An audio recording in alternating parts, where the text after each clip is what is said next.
知らない言葉を覚えてゆくたび、面影の中手を伸ばすの。だけど一人ではわからないことも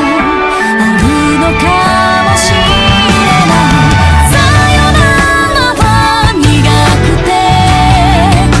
愛してるわ、遠い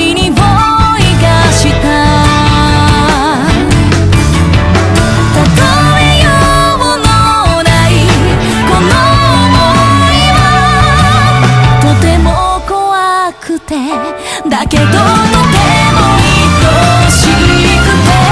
私なんて泣いてるだろ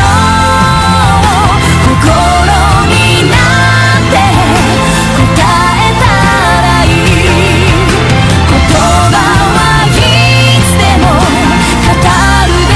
もなくてそこにあるばかり募るばかり私はあなたに会いたくなる